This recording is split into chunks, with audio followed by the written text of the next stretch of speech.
Hello and welcome to our special coverage of the upcoming general and state elections, Bharat Bhagya Vidhata. I am VISHAL Dahiya and today we will talk about the northeastern region of the country in our special segment, Rajyanama.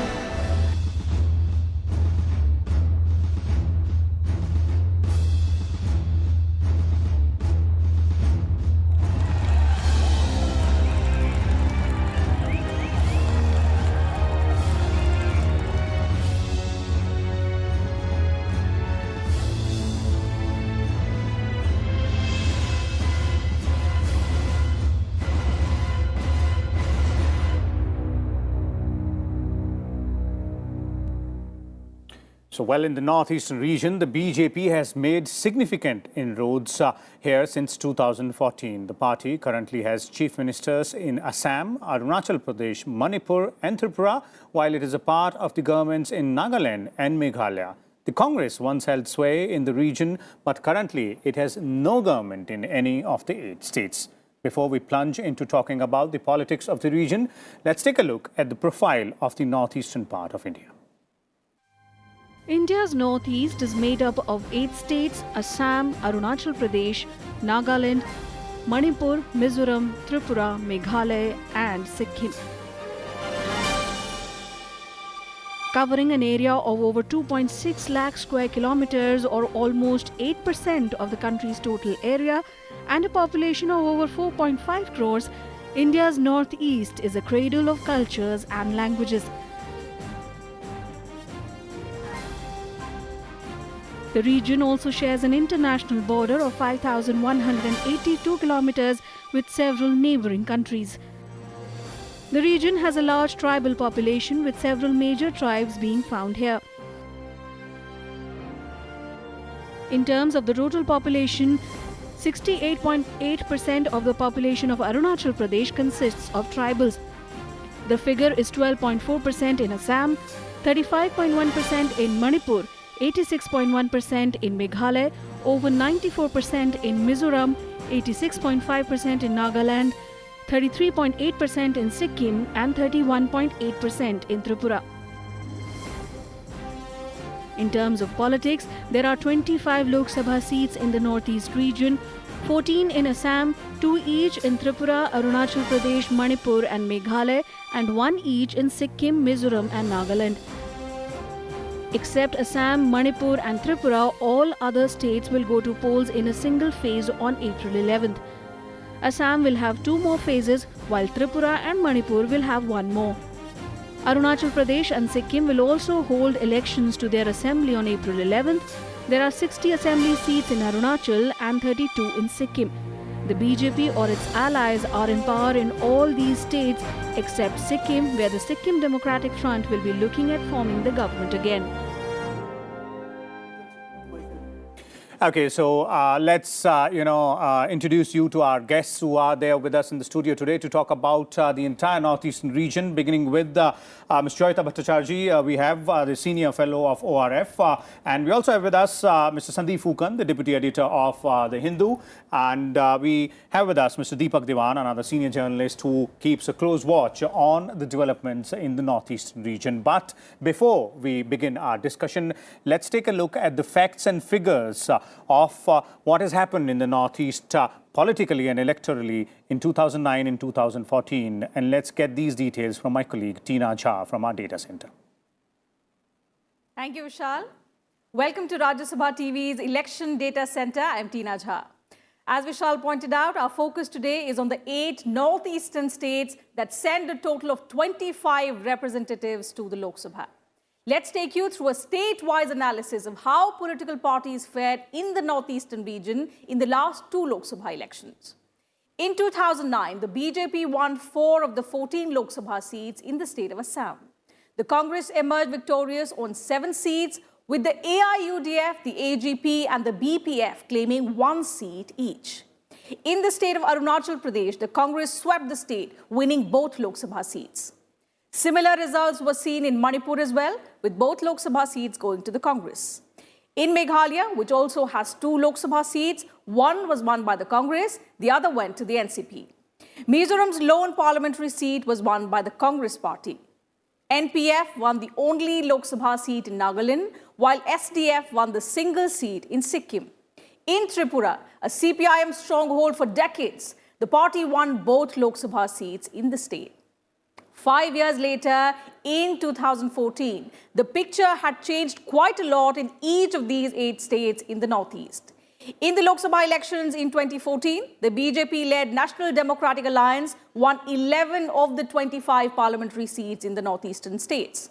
7 of these 11 seats won by the NDA came from Assam, where the dominant party, the BJP, emerged victorious.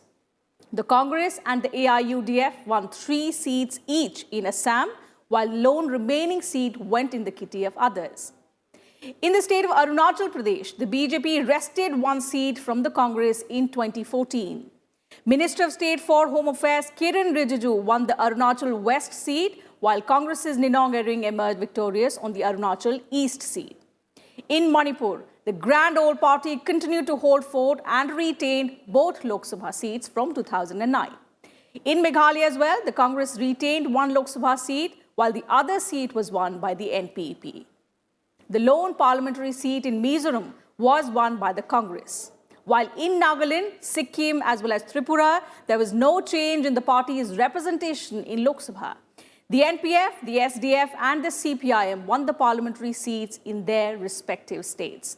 However, since 2014, a lot has changed as the BJP has forged alliances with several regional parties and the Congress seems to have lost ground. Vishal. Well, thank you so much, Tina. So those are the details of what exactly happened in Northeast in 2009, 2014, and for the 2019 electoral battle, the first phase of polling for which is going to take place on 11th of April. The campaigning has come to an end at 5 p.m. today, and this was for 14 out of the 25 Lok Sabha seats in the northeastern region. So let's begin our discussion, and let me begin with you, Mr. Dewan. Let's try and understand, the way my colleague is, explained in detail how the scenario has changed from 2019 to 2014. A lot has changed, politically speaking, on the ground in these northeastern states. So how do you see the situation this time around, the way all these political players are placed for this electoral battle? See, it's a very interesting election, keeping in mind, the way BJP gained the ground in the northeast. Now, one has to see whether these obstacles like Citizens Amendment Bill or this PRC in Arunachal, can opposition cash this to win elections, but it seems difficult because the overall the BJP's plank is the development of the northeast region, which they have done very well in the last 5 years, and people are very happy with the development in the region. I think that is the plank the BJP has, the development of the region, and they will get the fruits for it. Okay, Sandeep, you have had a close look on the northeastern region. You belong to the area as well. But apart from that, specifically, the way the region has shown its tilt towards the BJP, not only in the Lok Sabha elections, but in the consequent assembly elections as well in almost every state. That's right. I think the bigger picture for BJP in the northeast is that, see, it has moved beyond it being a Hindi belt party, and which is why it was so important for the BJP to make inroads in the northeast. As your colleague rightly pointed out, they have a government in Assam, they have a government in Tripura, they have a government in Arunachal, they are in partnership in Nagaland, they are in partnership with Meghalaya. Mind you, these are Nagaland and Meghalaya are Christian majority states. So it sort of helps the BJP break their stereotypes. And the other 2 states are ruled by their NEDA partners. Yes, Mizoram and well, Sikkim. It's a bit of a dilemma for me because, you know, all along I thought that the SDF was part of the NDA and they claim that they continue to be so. But the opposition party in Sikkim has tied up with BJP for the current polls. Okay. So having said this, I think the big, I must, you know, in some ways differ from DEEPAK. It is traditionally known that the regional parties, you see, VISHAL, Northeastern states are very small states. So they would actually like to be part of any ruling alliance at the center.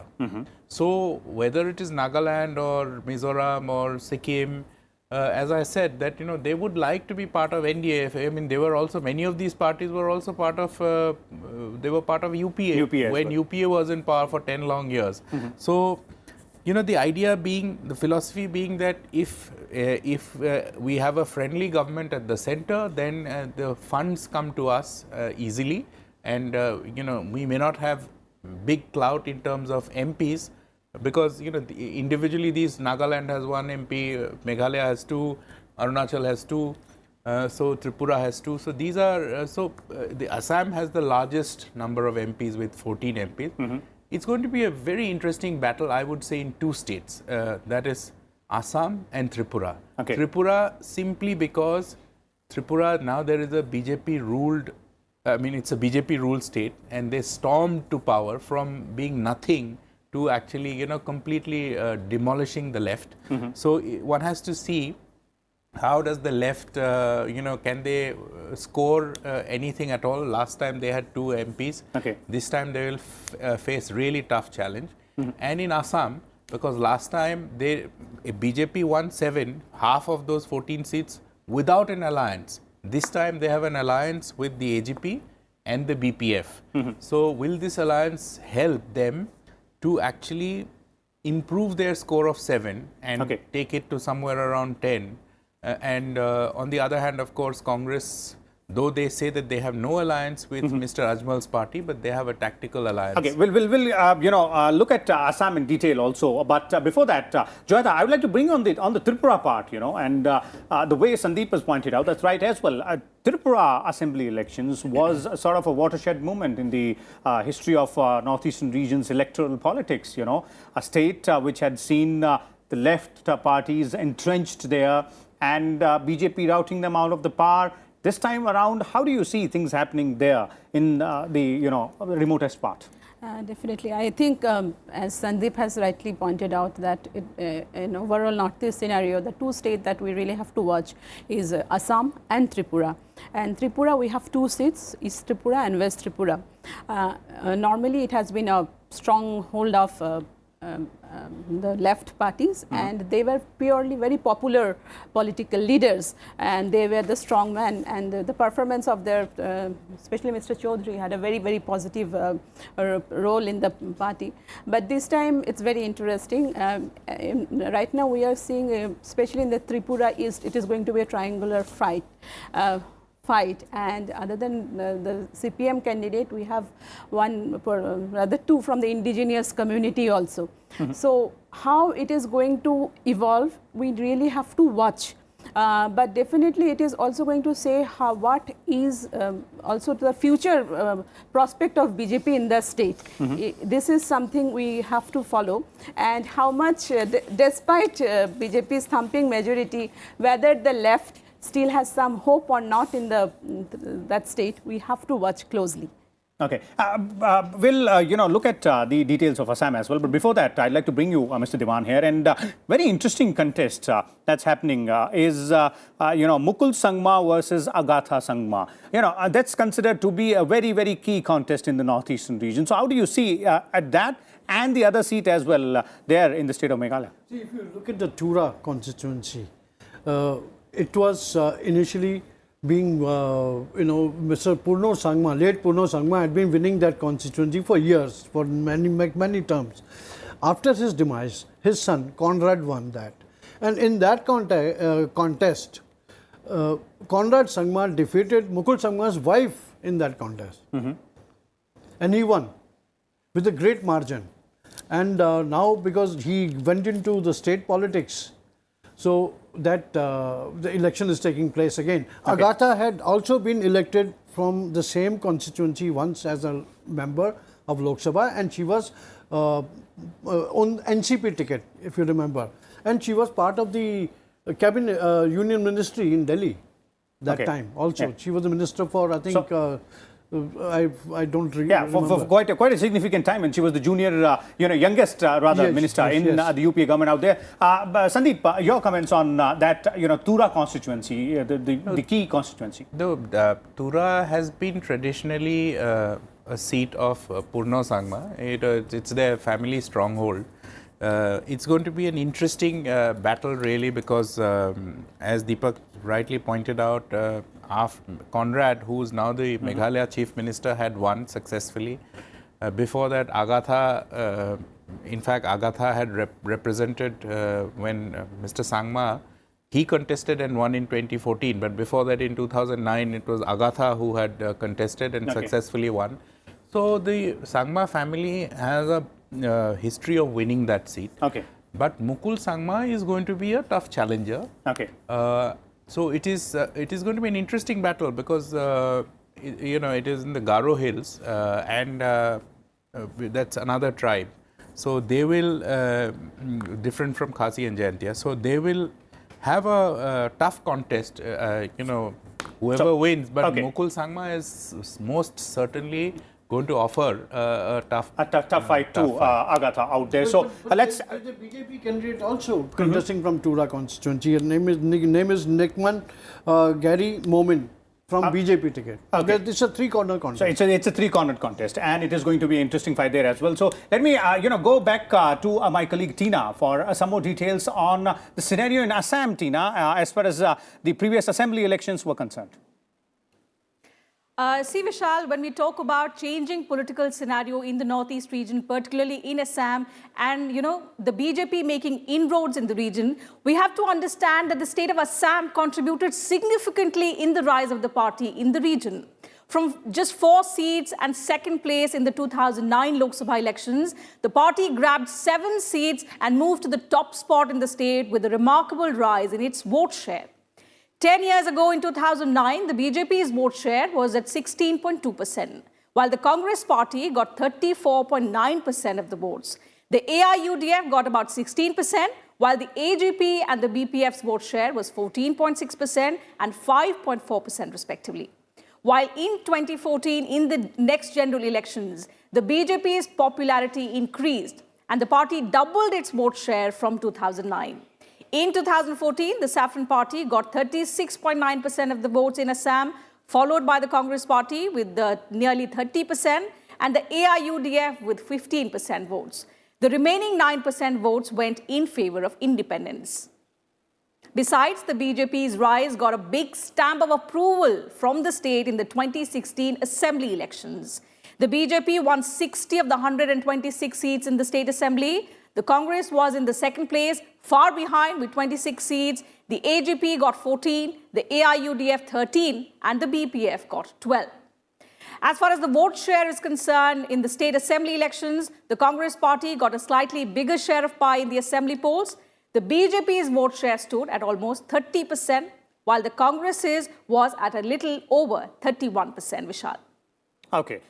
There it is for all of us to see as to how, all parties are fared in Assam. Let me begin with you, Mr. Dewan. 5 out of these 14 seats are going to poll in the first phase, then 5 again in the second phase, and 4 in the third phase. Now, if we look at Assam specifically, in terms of issues, the Citizens Amendment Bill, the NRC, and the issue of illegal migration. Well, I think NRC and Citizen Bill, people in general, they think they are in contradiction to each other. See, NRC, they gave a hope to the people that it will detect and deport and their names will be deleted from the electoral rolls. What was promised in the Assam Accord way back many years ago. Since that process is still on, the CAB, the Citizen Amendment Bill, which gives impression that the foreigners, although from different religious communities, if they come to India, if they have come to India before 2014, they will be granted citizenship. Okay. So that fear prompted the large-scale protests in the region. And I think the center also sensed it, and somehow this issue was stalled for the time being. But the BJP leaders in the election rally, even in the manifesto, they have rigged up this citizen bill again. And at the same time, the center, the Home Ministry particularly, had made it very clear that all these citizen bill issue will be, this final decision will be taken by the state government. Okay. So it was somehow left to that. Okay. But I think if they make it, if they have to make this understand the people, otherwise the opposition like Congress, they are making hue and cry out of it. Okay. Sandeep, what do you believe in terms of, these two major issues, that is the Citizenship Amendment Bill, the CAB 2016, and the NRC? What kind of, effect is it having on the ground specifically when we talk about the general voters making their perception about the respective political parties or their candidates? Yeah, so just let me take you back to the background, and you talked about identity politics. So let me take you back to the background of Assam's identity politics. This has been there since the late 70s. So, we have always seen that, there was an Assam Agitation. It ran for 6 years from 79, started at around 79 and ended with the Assam Accord in 1985. Now, what was the Assam Agitation about? The Assam Agitation was about the fact that from neighboring Bangladesh, which is a foreign country post 71, there have been lots of, it's not as if that there were no immigration or there was no migration from, East Bengal. When it was East Bengal, before independence, there was regular migration between people from East Bengal who would come and settle in Assam. Then East Pakistan was post-independence, that part became East Pakistan. So it has been a regular feature. Then after East Pakistan, there was no at least officially there was no migration. Then, of course, minority Bengalis had come, and Tripura had seen large-scale settlement of Hindu Bengalis post-independence, when it became East Pakistan. East Bengal became East Pakistan. Then Bangladesh was created in 71, right? After that, people in Assam objected to the fact that there has been a continuous flow of migration. Okay. There was a 6-year-long agitation between 79 and 1985, resulting in what is called as the Assam Accord that Deepak just referred to. In the Assam Accord, certain things were decided. One, that the cutoff date for citizenship, to accept a settler to be an Indian citizen, the cutoff date was March 25th, 1971. So anybody who came after 71 has to be detected. Okay. His name has to be deleted from the electoral rolls, and he has to be deported. Now, that was the Assam Accord. Since then, there have been several bottlenecks, IMDT being one of them, and that has been going on. Okay. Then the Supreme Court intervened, and Supreme Court said that now you update the National Register of Citizens. And when you, NRC, it was last updated in 51, now the process of updating NRC is going on. Okay. After the initial updation has been done, 4 million people have been identified as foreign nationals. Now what happens is that Deepak is absolutely right, the two are actually linked. The Citizenship Amendment Bill, what it promises is that anybody who settled in Assam by 31st of December 2014, they, if you are from the minority community and if you've come from Bangladesh, then under the Citizenship Amendment Bill, you will have the right to apply for citizenship, and you'll have a shorter process. So what effect is it having in these elections? These are having huge effect in terms of BJP has always said that Congress, because of vote bank politics, they encourage these illegal settlers. We will ensure that we will send them back. So NRC was hailed as a success by the BJP, and then comes the Citizenship Amendment Bill. Now, it seeks to divide the categories of foreigners on the basis of religion. So, if you are a Muslim settler, illegal immigrant, then you have to go back. If you are a Hindu illegal immigrant, then you can settle. This is what has created a huge, at least it had snowballed into a political issue. But clearly that hasn't become a an electoral issue. If it had become an electoral issue, Vishal, then AGP, that had severed its ties with the BJP and they had walked out of the alliance, would not have gone back. They would not have come back. Which means that in their assessment, they have decided that it is not an issue on which people will vote. And mind you, BJP has been bold enough to repeat their stand that they will bring back this in their Sankalp Patra, which has been just in their released. manifesto. JOYEETA, what's your viewpoint on that? These two issues specifically with respect to Assam, and what else is making waves there? Definitely, when it comes to CAB, it evokes a lot of emotions. But I would agree, it is not an political issue, election issue at this moment. I think what we have to understand that aspiration of people of Assam are also similar with the people of India. So they also get influenced by other national agenda. They have issue of unemployment. But more important, that really made, I would say, development has really created a very positive impact. And probably the strength that BJP is getting, because they were able to package themselves and communicate to them that whatever right now Assam is seeing, that they will bring development to Assam, and that is going to have a major impact in. And also the overall nationalism issue, the way it has been played, I think that is also is going to play a major role in Assam. Since employment is an issue, and recently especially the NAYO scheme that has come in a big way, I think that is also going to impact to some extent in Assam, at least. I would like to add something. Yes. See, NRC issue, it's not only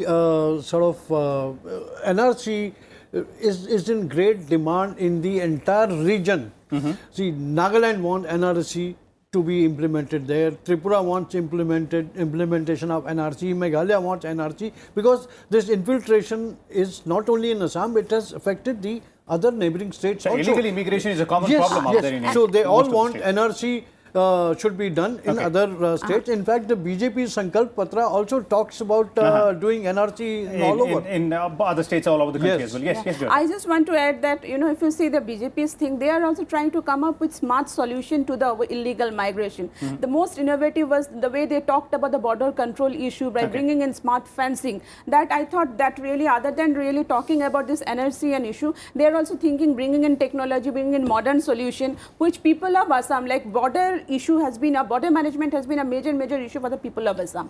So this is also an important way to look into it. One last question, Sandeep, before we slip into a break. And with respect to Assam, if you look at the way all these political parties have positioned themselves in terms of alliances, in terms of putting their candidates, significant aspect is BJP has done away with some of the sitting MPs. That's one. And two, that charge against the Congress of allying with the AIUDF. The Congress's finalists getting delayed, a lot of tussle happening within the party on the final name. So how do you see that, translating on the ground? Well, first part of your question, the BJP doing away with some of their sitting MPs. I think some of their sitting MPs, they knew that it would have probably fared very poorly.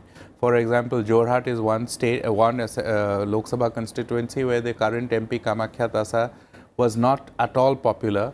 Mr. Rajen Gohai has been a 4-term MP, so obviously the BJP wanted to change him because he would also carry a certain baggage. And of course, as I said, that out of these 5 Lok Sabha seats, currently Congress has only 1 in their kitty. But this is don't forget, Vishal, that this is a strong Congress stronghold. Assam has been a Congress bastion. So they will try their best to get it back. Which is why BJP also, it is going to be a referendum, 5 years of the Modi government, 3 years of the Sonowal government. So there is there is bound to be an amount of anti-incumbency. So you change faces, you bring in new talking points, because if the old MP, if he hasn't done anything for you, why should I repeat him? So basically a bid to go ahead and beat the anti-incumbency about AUDF, it is 100% there is a tactical alliance. No matter what the Congress says, The fact is that there are 14 seats. AUDF could have fielded 6, could have fielded 8, could have fielded 9, MPs, but they chose only 3, which means that, for example, Nagaon. Today, people are talking about Nagaon as a constituency where the Congress could possibly win. Now, do you know why? Because the large number of minority votes would often get split between Congress and AUDF. And AUDF is not in the field. Now the AUDF is not there. So there is a likelihood that that vote will consolidate in favor of Congress. One constituency, Barpeta, AUDF and Congress are both fighting. are contesting. And Abdul both Khalik, have very strong very strong candidates. Abdul Khalik, who's the MLA from that same area. So clearly, in these elections, all political parties have played their own game. They have their own strategy in terms of choosing candidates and having alliances as well. Let's leave it to the voters in the state of Assam. Let's take a short break here. And when we come back, we will talk about the states of Arunachal Pradesh and Sikkim, both of which are also going for assembly polls.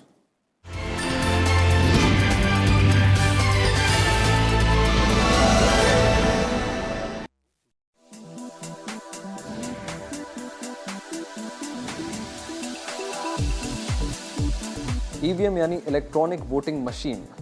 इस machine में 2 unit होती हैं, एक मतदान अधिकारी के पास और दूसरी कंपार्टमेंट के अंदर, जहां से आप मतदान करते हैं। ईवीएम को चलाने के लिए बिजली की जरूरत नहीं होती क्योंकि ये चलती है बैटरी से। एक ईवीएम मशीन में अधिकतर 3840 वोट दर्ज हो सकते हैं, लेकिन अमूमन किसी एक मतदान केंद्र पर लगभग 1500 मतदाता ही वोट डालते हैं। हर ईवीएम में 16 उम्मीदवार के नाम जोड़े जा सकते हैं। अगर उम्मीदवार ज्यादा हों तो और मशीनों को जोड़ा जाता है। इस तरह 4 मशीनों तक को जोड़ा जा सकता है। ईवीएम की खास बात यह है कि इससे बूथ कैप्चरिंग काफी मुश्किल है, क्योंकि मशीन में 1 मिनट में सिर्फ 5 वोट ही डाले जा सकते हैं।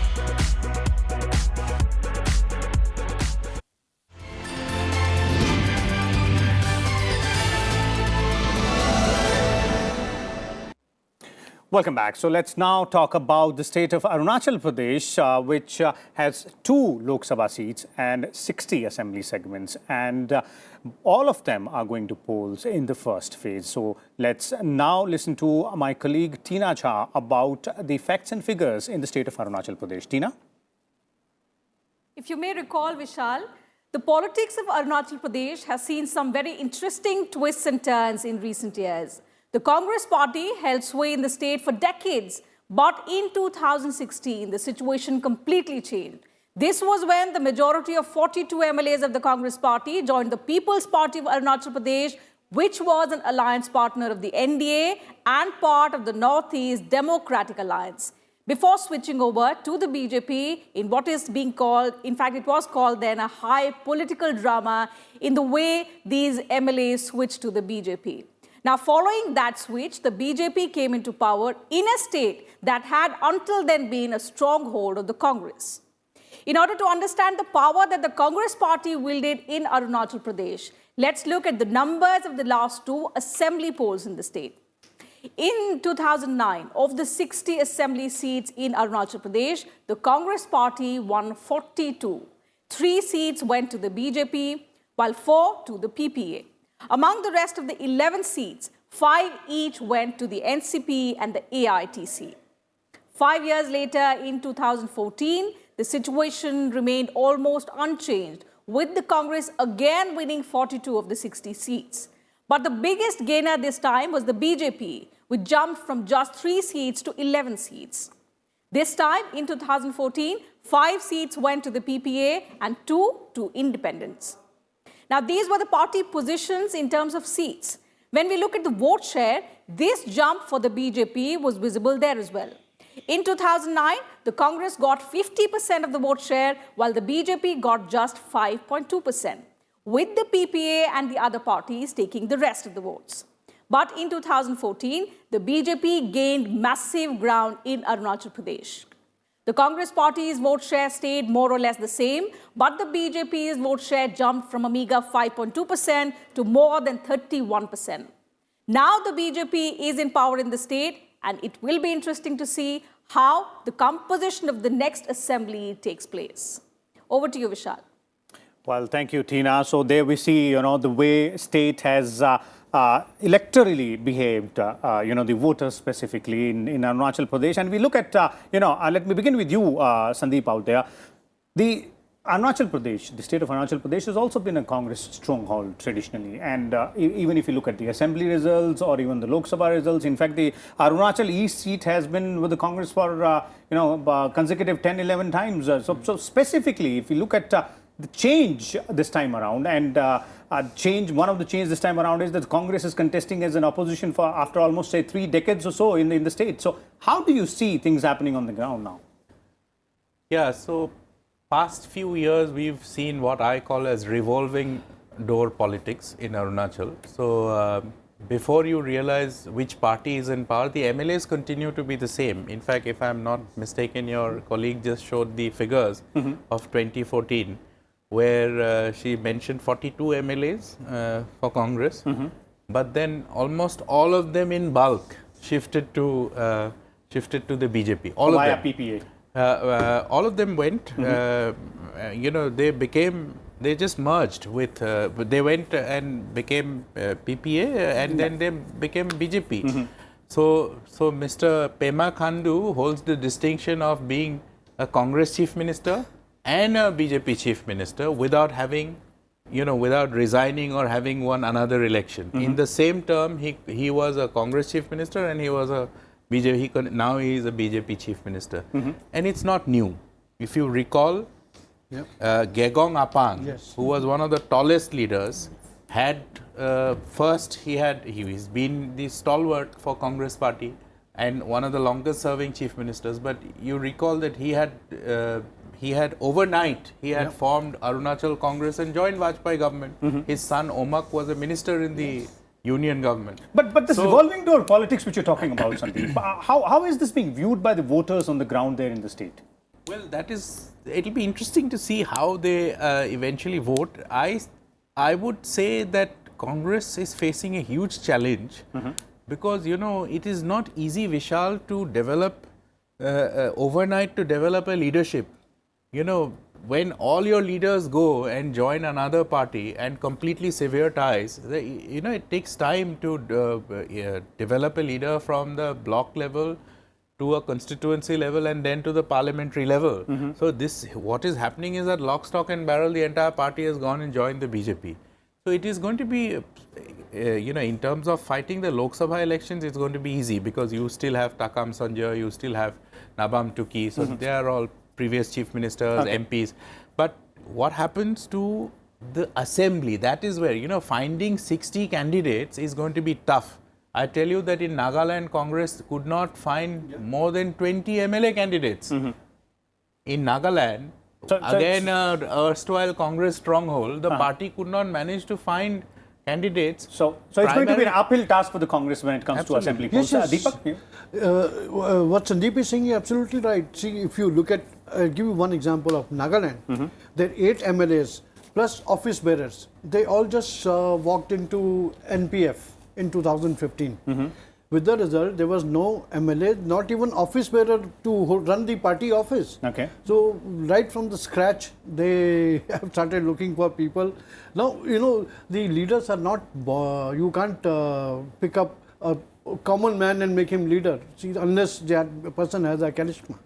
So the party, like starting again from scratch, that is a question. Look at Manipur, all those who are in BJP, sometime of the other, or BJP or NPP, sometime of the other, they have been all Congress MLAs. Same goes for Nagaland, same goes for Arunachal Pradesh, same goes for majority of them in Meghalaya also. Not Mizoram is a little different. You know, so Mizoram, you will be surprised. The last election we had state assembly, BJP opened its single seat account in Mizoram, in Chakma area. But you know, we're talking about Arunachal and staying with that. We were in the state of Arunachal Pradesh, and when we spoke to general people out there. In terms of issues, there's also still talking about the basic infrastructure facilities and all that.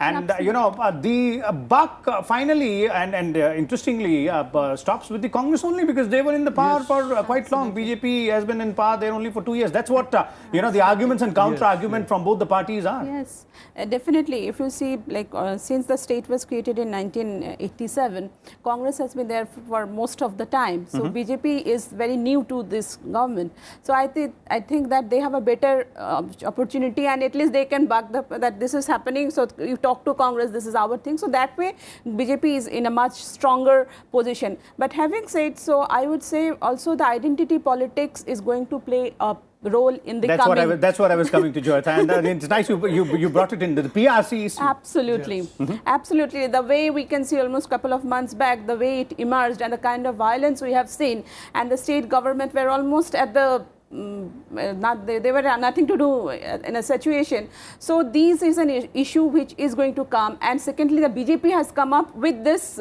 agenda of reviving NRC and CAB. Especially the CAB issue is going to, especially then overall Northeast, the CAB is an issue which we can't overlook. It may not be an electoral issue for Assam, but in others, elsewhere it might have that impact. A good Sandeep, specifically on the PRC issue, and therein, seemingly BJP leaders had to do a lot of explaining. Yes, in fact, the PRC issue just involves that the state government had said that in the new year they will recognize certain 6 communities, tribes. There's tribes, and mostly they are Assamese tribes. The APST. So they were that they would be recognized as permanent resident, and you saw what happened. You know, violence and absolute chaos and mayhem for a week. So quite clearly, the BJP had to do a lot of explaining to do, and one has to wait and see, because manifesto was released just yesterday, and one has to wait and see how this issue of citizenship amendment bill plays out on the ground in other states of Northeast. Joyeeta's bang on. It may not be an electoral issue in Assam, but you know, these other northeastern states, Vishal, we are talking about indigenous population with few lakh people.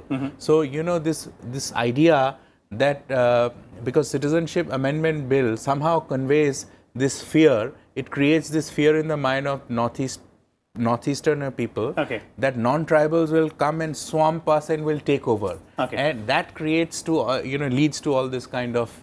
So it's going to be a very interesting scenario, an interesting electoral fight in the state of Arunachal Pradesh, both for the 60 assembly segments and 2 Lok Sabha seats as well. Another state which is going to polls for assembly polls, rather specifically in the first phase in the Northeast, is the state of Sikkim. And what exactly has been the scenario there in the past 10 years or so? Let's again go back to my colleague Tina Jha in the data center. Tina? That's right, Vishal. As you pointed out, Sikkim is one of the 4 states that is holding simultaneous polls to Lok Sabha as well as State Legislative Assembly. For more than 3 decades, only one ruling party, the Sikkim Democratic Front, has been in power in the state and also represented the lone Lok Sabha seat in the state. This time, the state is going to witness a multi-cornered fight between the Sikkim Democratic Front, the Sikkim National Congress, as well as the newly formed HSP, floated by footballer Baichung Bhutia.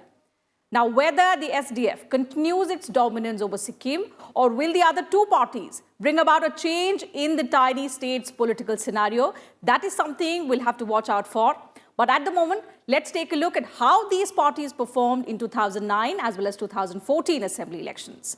10 years ago, in 2009, the SDF made a clean sweep, winning all 32 assembly seats. Practically no opposition in the 32-member House. But 5 years later, in 2014, the party's graph went down. Although it emerged as the single largest party with 22 seats, it lost 10 seats to Sikkim Krantikari Morcha. And the same thing reflected in the vote share as well. In 2009, the SDF got nearly 66% votes. But in 2014, the party's vote share came down to 56.74%.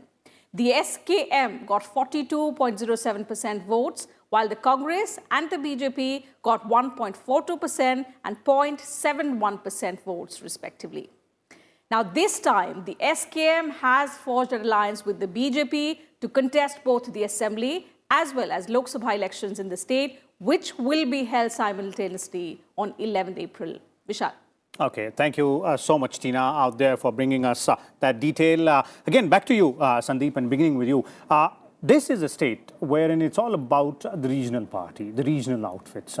Congress and BJP do have a minuscule presence out there, and interesting scenario, as we were talking about earlier as well, is the SKM tying up with the BJP, the Sikkim Krantikari Morcha, and not the SDF, which not so long ago claimed to be part of the NEDA alliance. No, not only not so long ago, they continue to be part of the NEDA alliance. I have myself covered a meeting of the Northeast Democratic Alliance in Shillong, attended by none other than Prime Minister Modi himself, where Pawan Chamling was in attendance. So, and Mr. Chamling's party continued to say that they are part of NEDA. So, what kind of strategy is this happening? The picture is complicated. I would imagine that the BJP would, because the the grip over Sikkim by Mr. Chamling and his party is complete, and he is clearly he's been there for years now without being challenged by any other party.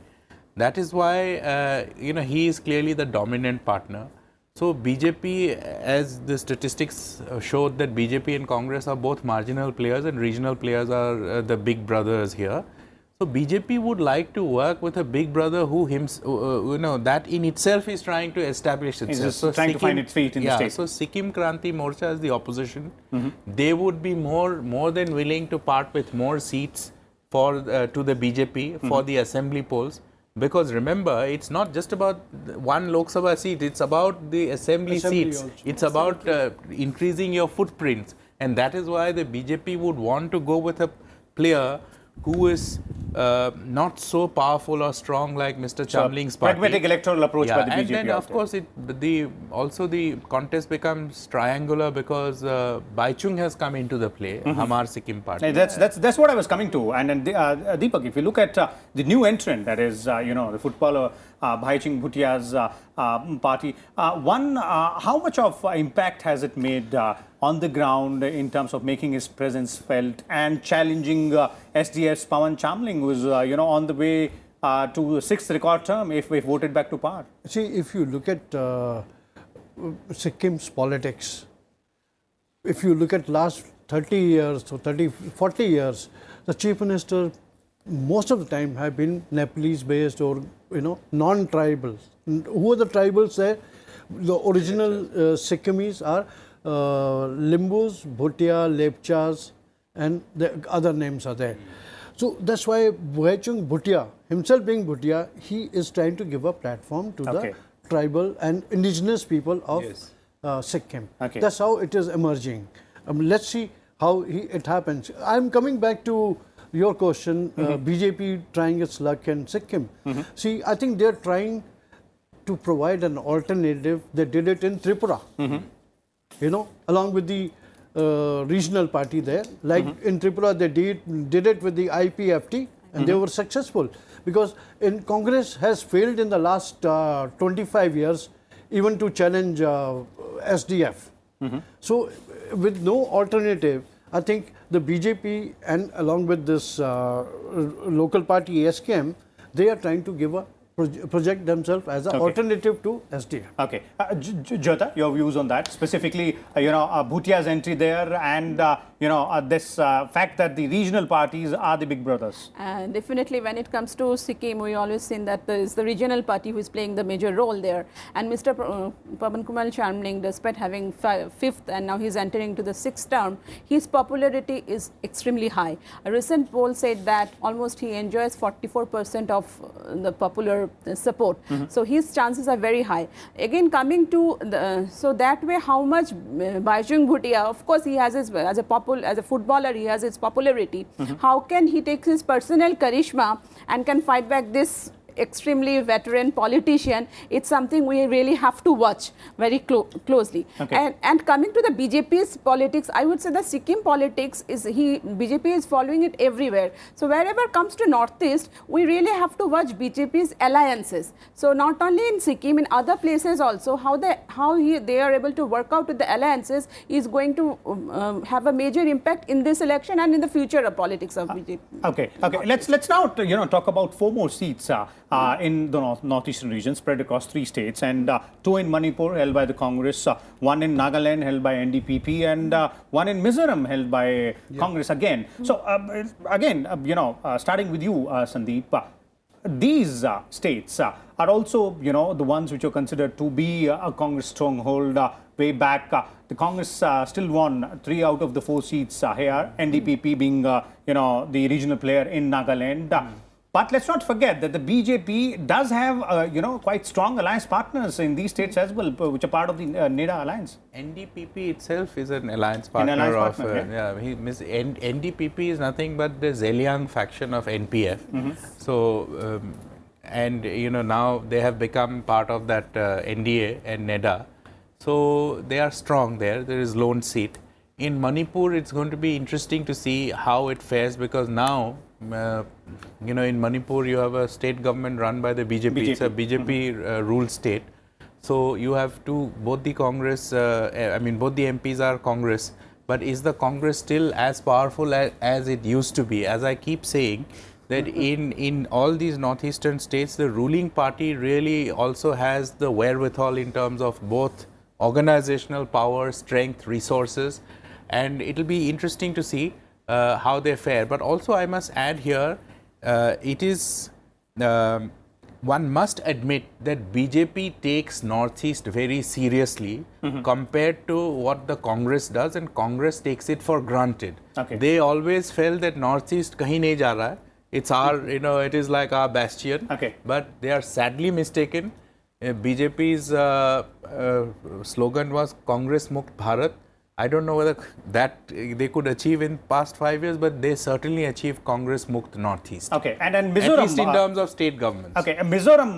Let me bring in Deepak here on Mizoram. 1 lone seat out there, which was also held by the Congress. Yeah, we have a sitting member, but interestingly, Congress is not contesting for the seat this time. They are supporting independent along with the regional party, and that independent candidate is also happens to be another footballer. He's the father of football in Mizoram. He's known like that. Yeah. His name is Lal Jingnova Mar, and and he's the combined candidate for these. And Mizoram, we have BJP also contesting, MNF also contesting. MNF is also part of the NEDA, incidentally. Okay. Then we have another regional party called PRISM. That's a local organization which turned into politics during the last. So it's a multi-cornered contest. Multi-cornered contest. Then we have 2 independents also, apart from footballer. Okay. And one of them happens to be a lady, the lone lady candidate, who had contested the assembly, and she had got only 69 votes from Aizawl South. Okay, but she's trying her luck as the okay, so that's an interesting scenario out there. JOYEETA, from you on these 3 states and the 4 seats, quite significant. And as Sandeep was putting out, BJP has made those inroads significantly in the last few years, and it might not be easy for the Congress to hold on to those seats which it won in 2014. Definitely, I think I would agree with Sandeep completely, especially these 4 states, in 4 seats in 3 states.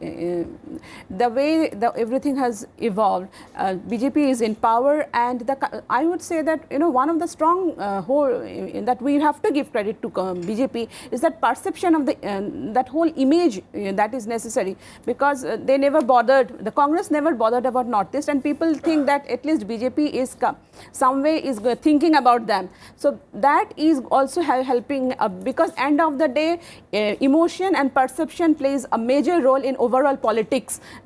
And especially in Northeast, it's emotion and perception. Okay, it's emotion and perception. Yes, Mr. Deepak, concluding comments from you before. Yeah, I wanted to add one more thing. Another information is that NPP is trying its luck in a big way in Arunachal Assembly. They fielded as it has many as fielded a lot of candidates out 30 there. candidates. Most of them 30. are BJP rebels. Most of them are people who never got. No, in fact, you have some people contesting on JDS ticket as well in Arunachal Pradesh. Because these are people who are. I mean, some were people who even were office bearers of the BJP, but they quit. recently quit. They quit after they did not get ticket. So the rebels have found some refuge in the regional outfit out there. Well, that's why I think one of your talks in Arunachal, the PPA candidate wanted stronger anti-defection bill. The PPA chairman did mention it, saying one of the major things which they have on the agenda is a strong anti-defection law. So there it is. You have the sum up of what is the electoral scenario in the 8 northeastern states, which have 25 seats, out of which 14 will go to polls in the first phase, along with the assembly elections, the simultaneous assembly elections in the state of Arunachal Pradesh and Sikkim. We'll keep bringing you the details of the happenings on ground zero and the electoral strategy of all political parties involved from every state. And tomorrow it will be one more state. Keep watching Rajya Sabha Television.